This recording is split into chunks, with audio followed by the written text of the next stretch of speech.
আসানসোলে আরজিকর কাণ্ডে দোষীদের দ্রুত শাস্তির দাবিতে রবিবার এক মিছিল বের করা হয়।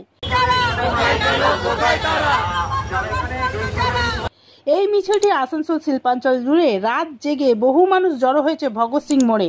রবীন্দ্র ভবনের সামনে থেকে মশাল মিছিল করে ভগৎ সিং মোড়ের দিকে এগোচ্ছে এই সাধারণ মানুষের মিছিল।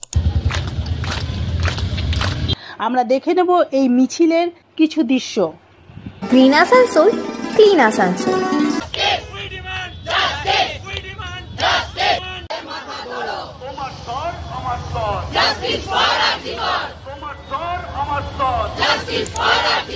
আসানসোল সংলগ্ন যত স্কুল, কলেজ এবং বিশ্ববিদ্যালয়ের শিক্ষকরা এখানে উপস্থিত আছে। আমরা শ্রেণীকক্ষ থেকে আজকে নামতে বাধ্য হয়েছি। জুনিয়র ডক্টরস ফ্রন্টের যে আহ্বান, অভয়ার রাত পালন করুন, আজকে 1 মাস হয়ে যাচ্ছে আজকের দিনে যে বিচার অধরা। আমরা তাই বাধ্য হয়েছি রাস্তায় নামতে, বিচারের দাবিতে এবং ন্যায় বিচারের দাবিতে, এবং কর্মক্ষেত্রে আমরা সুরক্ষা দাবি করছি।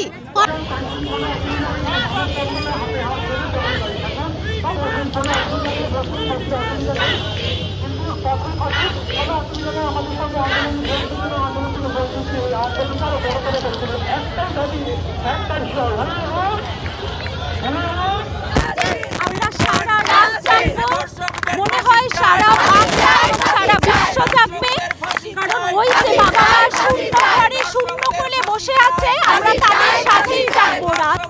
বিচার কি হবে জানি না, কিন্তু এটুকু বলতে পারি আমরা কিন্তু লড়াইয়ের জমি ছাড়বো না, কারণ প্রশ্নটা আমাদের, আমাদের মেয়েদের, আমাদের সবার। আমার ছোট্ট মেয়েরা আজকে যদি রাস্তায় না থাকে, কালকেও রাস্তায় নামবে কি করে, বেরোবে কি করে? আমরা বিচার আশা করছি, কিন্তু তার সাথে চারপাশে যা সমস্ত দিকে সব সবকিছু ছড়িয়ে আছে, আমাদের মনে আশঙ্কা রয়েছে, এটুকুই বলতে পারি।